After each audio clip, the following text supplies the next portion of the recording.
Yeah, I'll react to that, sure.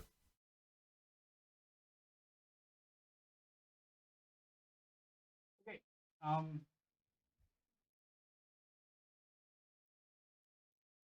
Hi, let's go. Or original link to the video, top description. Below that, link to the Discord. Would love to have you. Preemptive like, yes. And preemptive sub, rare. Laser pig, and I do have some hammering shingles going on right outside the window there, but just gotta deal with it. What sunk the Moskva? This is the ship right in the Black Sea that like Russian ship sunk, and the Russians said it was like a fire, and the Ukrainians said they hit it with a missile. Isn't that kind of confirmed? It was the missile. I don't know. I don't know all the details. No expert on. Okay, but let's find out. Did I say all the things? Original link, top Discord. My name's Connor. If you're new, I like to learn. Let's go. Phone's away. Toss it. So I may be a little late to the party on this one. Is this Flight of the Bumblebee?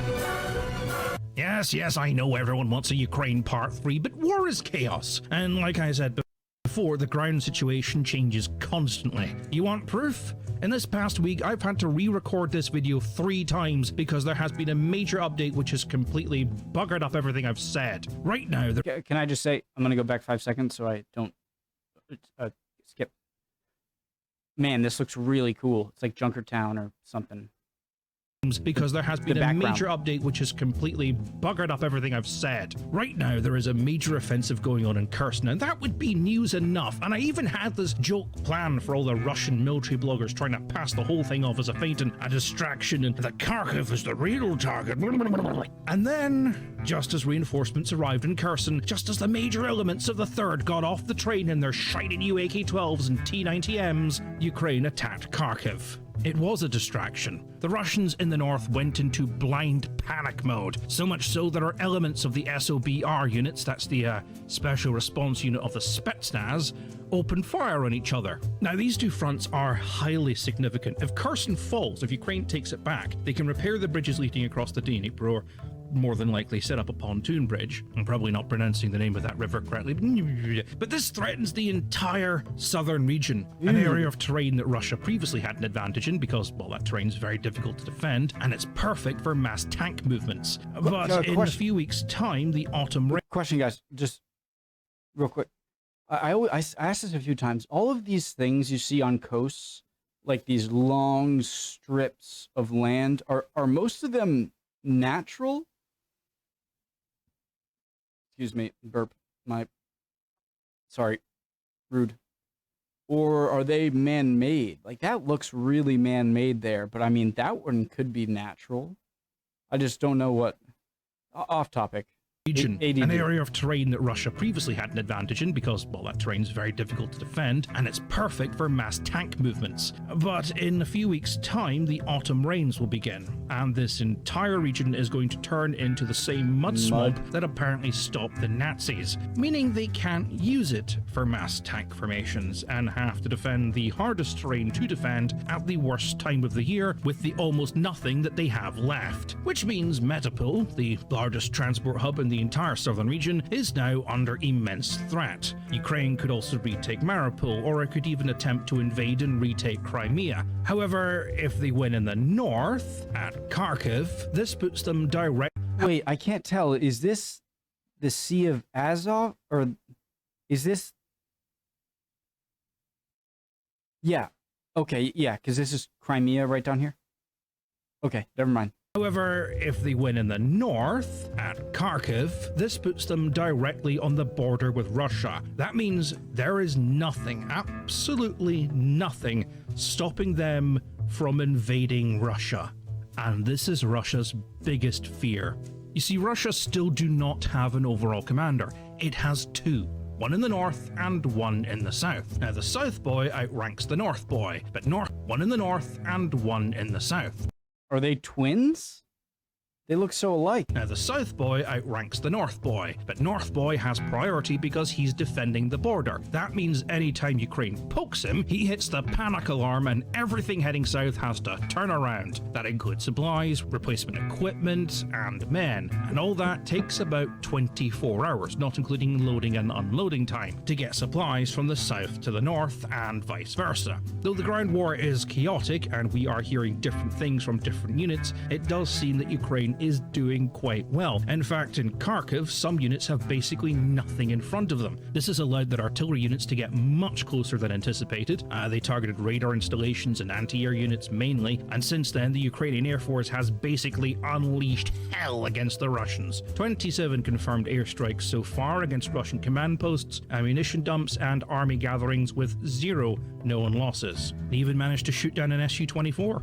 So depending on how the situation unfolds, this is going to be the make it or break it moment for Ukraine. Ukraine is throwing everything it has into this assault, and Russia is throwing everything back. Within these pockets lie the last of Russia's elites. That's the last of the VDV, the last of the 45th GRU Special Forces Brigade, the last of the best tank forces outside of the 1st, the last of the DPR forces, the last of the 3rd, the last of the best equipment and units that Russia currently has. If they lose those units, they have nothing left to continue the advance with. That's it. Ukraine. He named a bunch of units there. I'm not familiar. Never mind. Has basically won. I'd love to get into more detail about this, specifically how it has been affecting things back in Russia and the state-sponsored media, because there has been no event in the history of this war that has triggered the Russians so hard. We've seen every excuse on the planet. Even Captain Doesn't Know How Artillery Works was dragged up from the grave to give an opinion. Yes, the dancing anime girls are part of the video. Those were not added in later. Imagine if I did that. Imagine me talking about a serious military operation where people are dying and I get this cute anime boy in the corner just dancing along to K-pop as I discuss it. I mean, some of you would probably like that. Ricardo. But, I personally think it's a bit tasteless, but whatever. Oh, but the best has yet to come. My favorite cope excuse so far. Former UK Prime Minister Boris Johnson personally led a group of commandos to capture a nuclear power plant. Yep, that was a thing. They tried to show some evidence of this via Johnson personally so far. Former UK has yet to come. My favorite cope excuse so far. Did he do the cope excuse with the the mask as in purpose? Commandos to capture a nuclear power plant. Yep, that was a thing. They tried to show some evidence of this via the bodies of the commandos who were bravely beaten back. Few suspicious things in this video that could show it's not being too genuine is the lack of blood on any of the bodies, the lack of shell casings or damage to the terrain around them, etc. The most damning of all was at the end of the video, the man filming states, "Right, video's over," and all the corpses stand up laughing. Yeah, we weren't supposed to see that part. Yet Russia insists that this video is real and the attack really did happen. Come on. Trust me, guys, I know what I'm talking about. I've never lied. Is that Towley? Star wipe. So the Moskva. To give everyone a brief overview for those who do not know, the Moskva was the Russian flagship of the Black Sea.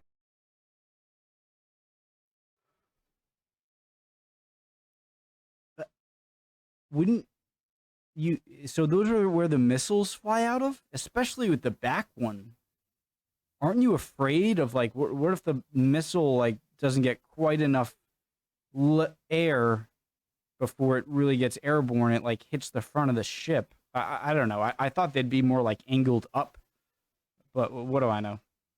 It was one of the most powerful warships in the world and had the nickname the Carrier Killer for its ability to launch multiple anti-ship missiles all at once, with the expected capability that it would be able to overwhelm the defensive and counter-missile systems of an entire US fleet. The ship was constructed in 1979 and was originally named Slava or Glory before being renamed to Moskva or Moscow in 1995 Looks after pretty the collapse cool. of the Soviet Union. He was deployed in various modern Russian operations such as Georgia, Crimea, and Syria, and in February of 2020, What's that flag? Russian operations such as Georgia, Crimea, and Syria, and in February of 2022, he was deployed again, this time for the invasion of Ukraine. The Moskva was the warship involved in the now famous Snake Island incident.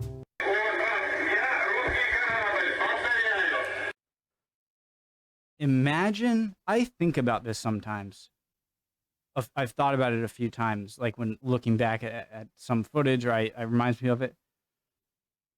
The guy in there to know for a fact that he's about to die. Say, go F yourself. Not F, but oh. They need to make a statue of whoever said that, or everyone on the island. And man, the amount of national just like pride that must have given so many Ukrainian soldiers, and probably like show the Russians like, hey, you're gonna have to kill us if you want to take us over. So freaking badass. Obviously, rest in peace. Obviously they lost their lives, but just to be in that fearful situation where death is there, and just saying what they said is so admirable and honorable, and the most mind-blowing.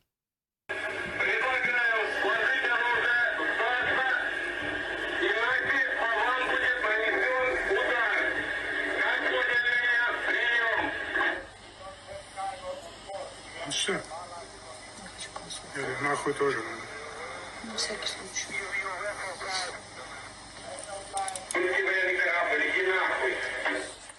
And had been nicknamed Nemesis by the citizens of Odessa due to its constant attacks on the city with its missile system, apparently even strafing areas along the coast with its just a major salute to those people. 130mm cannons. The targets were indiscriminate and apparently even civilian in nature, but these might just be a case of mistaken identity or potentially I really Ukrainian. hope that didn't come across bad, the clapping, just like knowing those people were just about to lose their lives. I'm clapping for the bravery, okay? I want to make that clear. Propaganda, though in fairness Russia has not shied away from attacking civilians throughout this campaign. Part of the reason we think that it's propaganda is because the Moskva does not have ground attack missiles. However, Ukraine has reported attacks on cities by both anti-air and anti-ship systems using a ground attack capacity. So either way you look at it, it's all a little bit fucky-wucky. Either could be true. I'm going to go with Ukraine's version. If I'm completely honest, they have been a lot more truthful than Russia has this war. Just going back to that story about the British trained or British commandos led or urged by Boris Johnson himself attacking the big-ass nuclear power plant Russia is currently using as an ad hoc munition storage warehouse. No, you heard right, they are storing ammunition in a nuclear reactor. What could possibly go wrong? They claimed that these supposed Ukrainian commandos, of which again, no solid evidence of their existence has ever been shown, had this document with them. Supposedly an evaluation report on Ukrainian troops being trained in the... I feel like they could have placed the ammunitions and whatever close, like far away, and I get their strategy is no one would dare Ukrainian or would dare fire on this place and cause a continent-wide catastrophe of like a Chernobyl, and I think it'd probably be even worse of like a meltdown. And couldn't you just like move it a bit away to where like even if it is exploded by accident, it probably won't set off a crazy, like a worst case scenario at the reactor, but still be close enough to where no one would want to take a chance to strike it because it could still get into the thing. Why do you got to put it like right next to the stuff if that's what they're doing? What could possibly go wrong?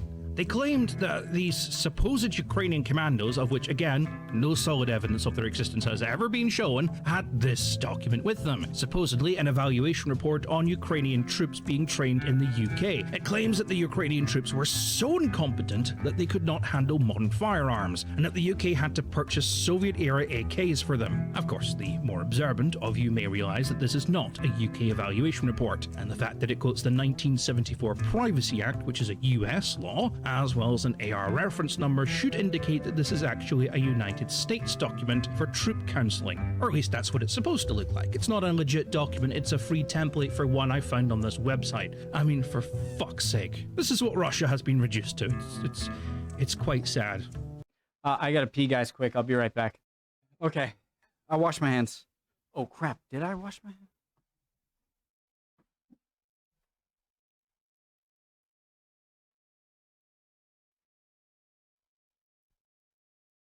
Hand sanitizer. That's good enough, right? Okay. Go. And they're buying ammunition. What Russia has been reduced to.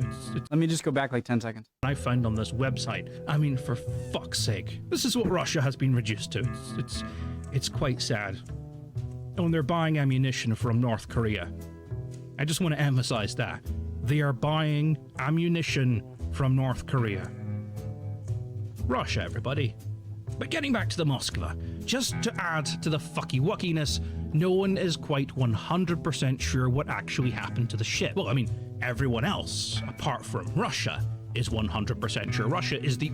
I wonder if does North Korea still get supplied militarily by China?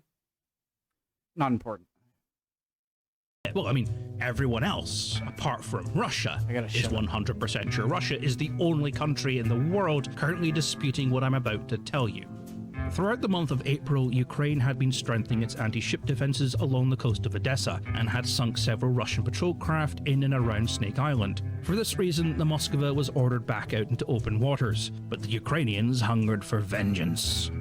US intelligence had been keeping an eye on the ship and had been live feeding its coordinates and actions to Ukraine via 2 drones with a transponder code 40, which Reddit formed an unhealthy emotional attachment to. Because they all need therapy. Seriously, stop sexualizing inanimate objects. Go outside, get laid. For fuck's sake, I'm a goblin boy neckbeard. I got laid. You can too. Me? Just like shower and like talk about what she's interested in and listen when she explains something and tell her you'd love to hear more. It's not that hard. Anyway, on the night of the 13th of April 2022 at around 8:42 p.m, a Facebook post by a Ukrainian volunteer claimed that Ukraine had attacked and hit the Moskva with 2 Neptune anti-ship missiles. This would later be confirmed by the Ukrainian Ministry of Defense. Hours later, Russia would refute these claims, stating the ship had caught fire in rough seas but was otherwise fine. The ship turned to be... I mean, which one is more embarrassing? You know, I mean, take your pick. They're both pretty... I would say the fire is even more embarrassing. I know, like, that wouldn't give credit to the Ukrainians, but I mean,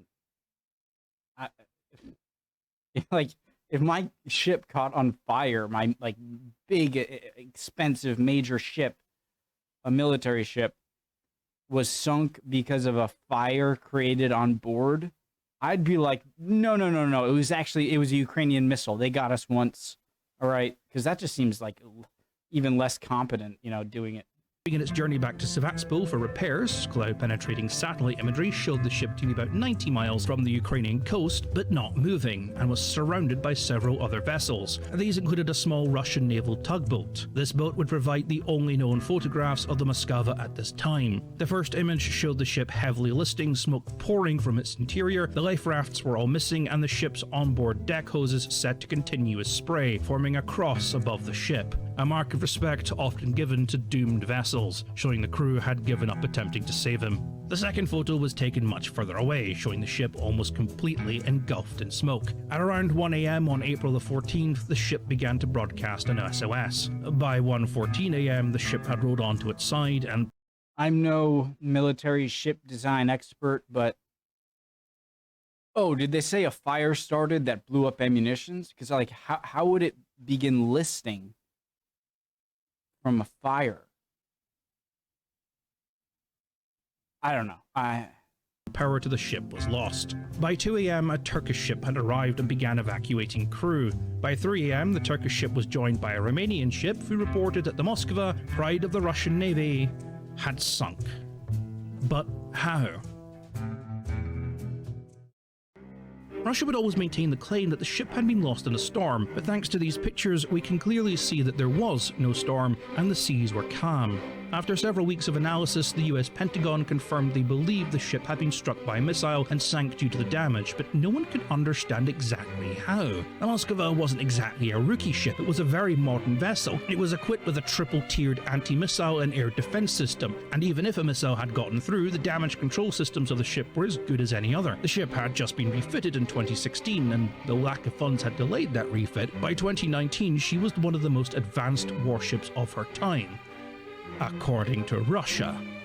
While many naval experts have covered the sinking of the Moskva to death by now, most of them only made wild speculations on how exactly the ship was sunk, how Ukraine managed to bypass the ship's three-layered defense. Everything was speculated, from this actually being an internal explosion caused by fire, to it being a torpedo fired from a nearby British submarine, HMS Audacious, to an idea that Ukraine had fired hundreds of missiles, overwhelmed the Moskva's defensive systems, and two had finally gotten through. But 2 weeks ago, we got our answer, in the form of the idea that Ukraine had fired hundreds of missiles, overwhelmed the Moskva's defensive systems, and two had finally gotten through.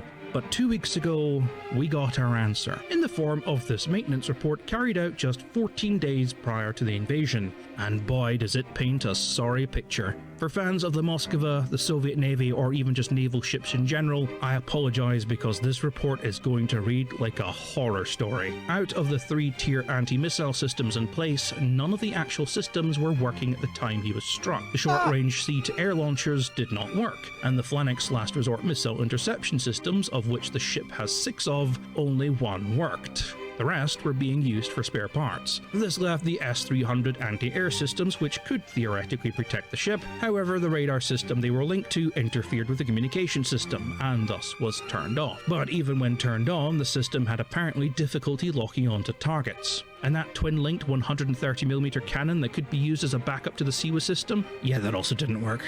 Hydraulics leak, apparently. And of the damage control systems, yeah, none of those worked either. Several of the watertight doors were found to be leaking. Some were wet. What the hell is going on? So it was just like a giant... It looked like a pretty badass ship, you know? Like guns and missiles, everything's so visible and out there. Now I'm thinking, like, was that done on purpose? Because, like, you knew... Like, to make it look more powerful than it really was? Or, how? Open. Out of the 500 fire extinguishers that were supposed to be on board, the ship only had 50, and due to constant theft, the safety equipment was locked in storage, of which only the Admiral had the key to, meaning in order to try and save the ship, the crew would first have to try and break open the lockers the safety equipment was in. It gets worse. Several of the engines were past their service replacement date by about 10,000 hours. They could only be turned on and run by express permission from the Admiral, meaning the ship was locked in at about half speed, but only for emergencies. The vast majority of the control systems were non-operable or simply did not have a functioning indicator light, meaning if there was a problem, no one on the bridge would know about it. The ship's generators were all quickly approaching their maximum service life and would appear to work at random. The steering gear was also partially jammed and the ship could only perform a 20-degree turn, and the entire ship had heating and cooling issues. Just give me the list of what was right with the ship. It'll be much shorter, I guess. Had the Moskva it could float. Been a US ship and been found in this state, the captain would have been court-martialed. It would have been a major publicity scandal, hauled through the press to the tunes of the dancing reformers, claiming that all this high-expense naval technology on board the ship was just a waste of time. The ship would have then probably been scrapped. My old river barge had less problems than this, and it still required an overhaul before it was deemed seaworthy again. But this is Russia. In spite of all the concerns discovered in the maintenance report, including an entire page on the galley that I won't get into, the ship was given a satisfactory rating, which was then signed off on by the Admiral. It was willingly and purposefully put into service into a combat situation in this condition. The result being, when those missiles Maybe that's the reason they're so lowly angled. It doesn't matter because they don't work. Into a combat situation in this condition. The result being, when those missiles hit the ship, the Moskva didn't even know it was under attack. There was simply a large explosion, possibly giving rise to the idea that damage was caused by an internal explosion. As if the captain had followed standard procedures for a Russian naval ship under attack, the weapon systems and consequently its radar would have been immediately switched on, meaning the communication system no longer worked, meaning there was no way for the engineering section to contact the bridge, and with most of the indicator lights non-operational, there would have been no way for anyone on the bridge to even realize the full extent of the damage until a runner from the lower decks arrived. By which point, unable to combat the fire, lock down the ship via the watertight doors, or even deal with the damage, the Moskva was good as sunk. The crew seemed to be in a panic, and even before light had fully faded, the ship had been abandoned, with possibly a small detachment. Look, I really am trying to be like non-biased here. Like, yeah, this is Russian war on Ukraine, or an invasion into Ukraine, and Ukraine is fighting a defensive war, and I do trust Ukraine more than Russia. But in something like this, of course, the Ukrainian army is going to want to, propagate it as much as they can that they sunk the ship. And so I'm not going to just immediately side with the Ukrainians, because it's not impossible that what the Russians said was true, although they do lie a lot. You know what I mean? Like each side has something to gain out of their story, and so I'm trying to be as, although I think Ukraine is the morally right kind of defender of the country in this scenario. I'm not just going to choose right away what the side thinks. Detachment remaining on board to try and save the vessel, but to no avail. The ship would go down in the small hours of the morning on April the 14th, 2022. 56 members of the crew would have to be rescued by a Turkish ship which responded to their distress call. Russia would only admit to 5 members of the crew losing their life a full month later, despite as much as 26 still reported as missing. A few days later, the 110-year-old Russian salvage ship, the Kimono, I'm probably not saying that correctly, arrived at the wreck in order to salvage the bodies as well as the sensitive equipment on board the ship. If Renault was able to recover the supposed piece of the True Cross, which was contained in the ship's onboard chapel, is currently unknown. Fun fact, I have actually seen a piece of the True Cross. Well, the supposed True Cross. Last time I was visiting my... Fun fact, I have actually seen a piece of the True Cross. Well, the supposed True Cross. Last time I was visiting my mother in Spain, we went to the festival in Caravaca de la Cruz, the running of the wine horses. Supposed to symbolize something. I don't know, some medieval siege of some description. I'm not entirely... How many running of the insert animal do they have in Spain? Jeez. Basically, they decorate a bunch of horses and then charge them up a hill with 4 riders hanging onto the sides for dear life through a crowd of people. Fastest time wins. During the build-up to the event, there was a parade that included the actual King of Spain. The guy was just on horseback with his wife, chatted happily with the crowds, and got so close to me I could have punched him in the face. Following him a little later came every police... And then you would have been cut down by many senior citizens.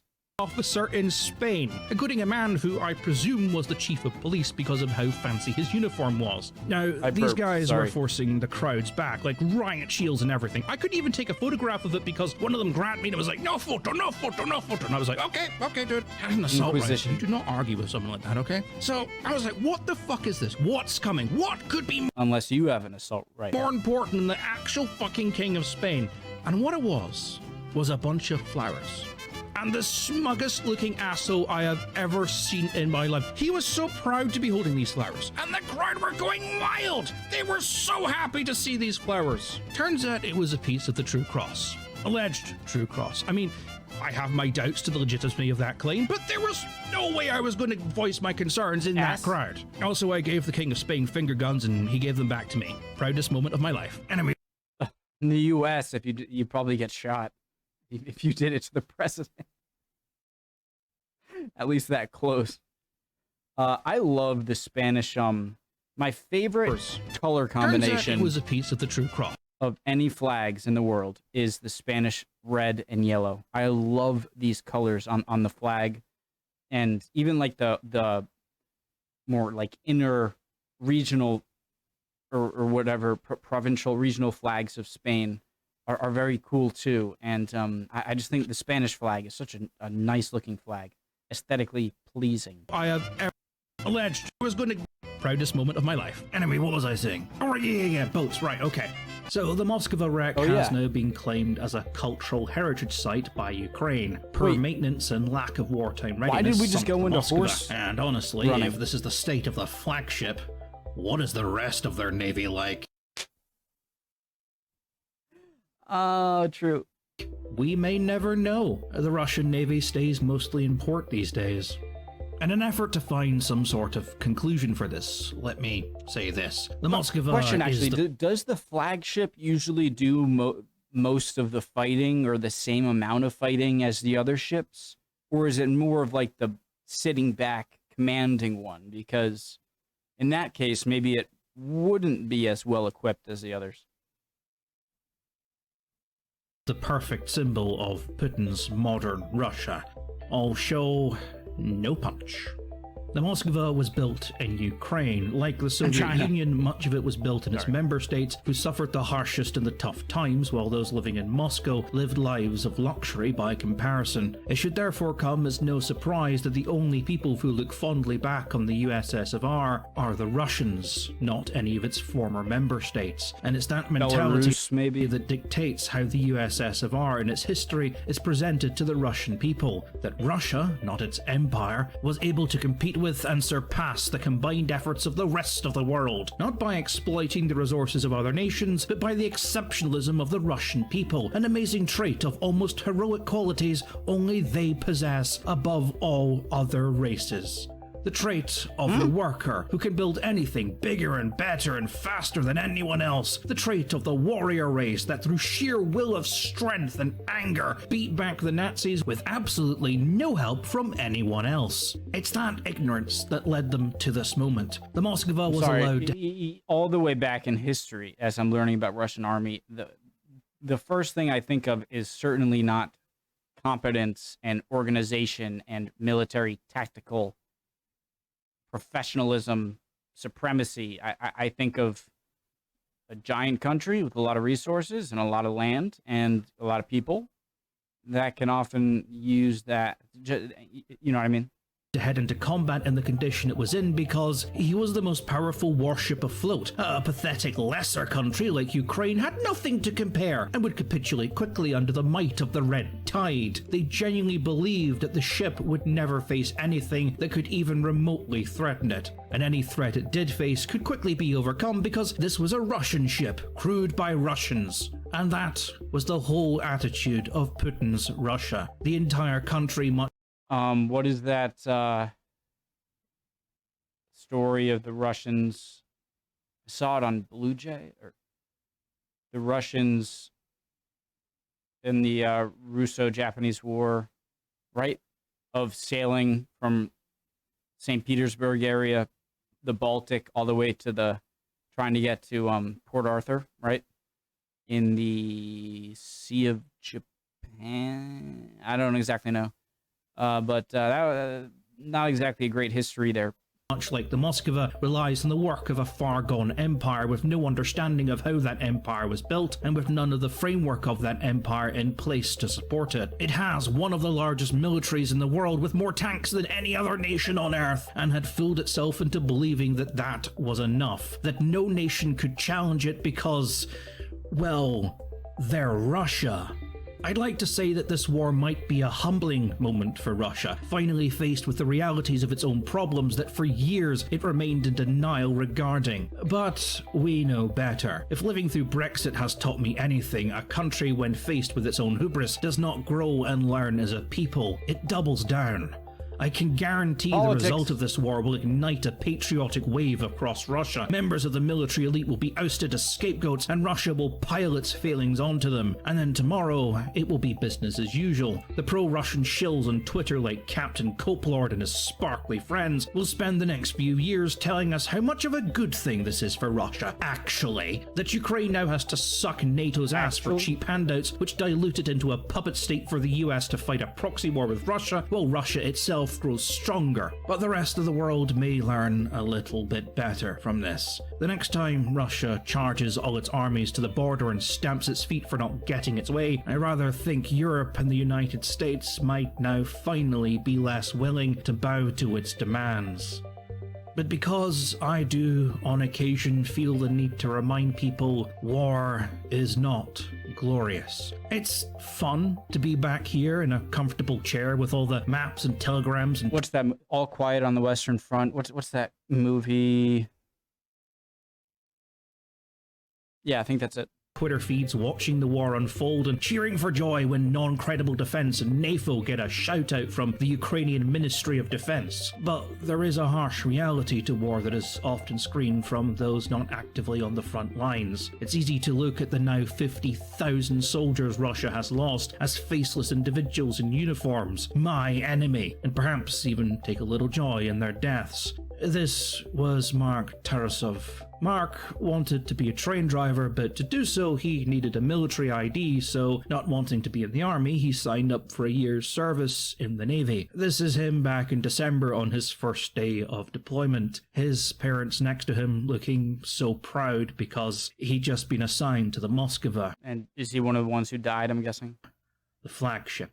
Mark is listed as one of the 27 missing crewmen. The Russian government will not admit if he is alive or dead, and because of this, his parents have been unable to hold a funeral or properly grieve for their son.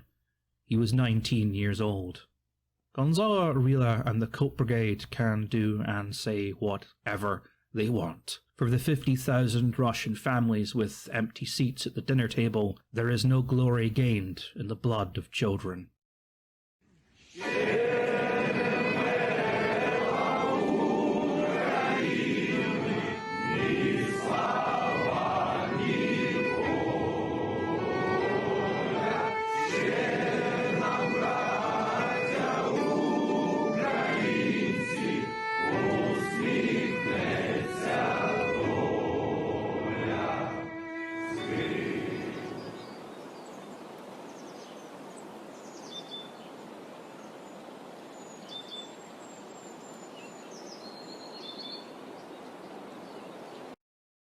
Good video. The first time watching this channel. I'm Laserpig. Great job. Yeah, I'd love if you guys could answer some of my questions. You guys are great at that. And yeah, I'll see you guys next time. Hope you're doing well. If not, as always, trust me, chin up. You'll be good soon. All right? Emotions are fickle, my friend. Love you guys. Stay safe. See you next time. Bye.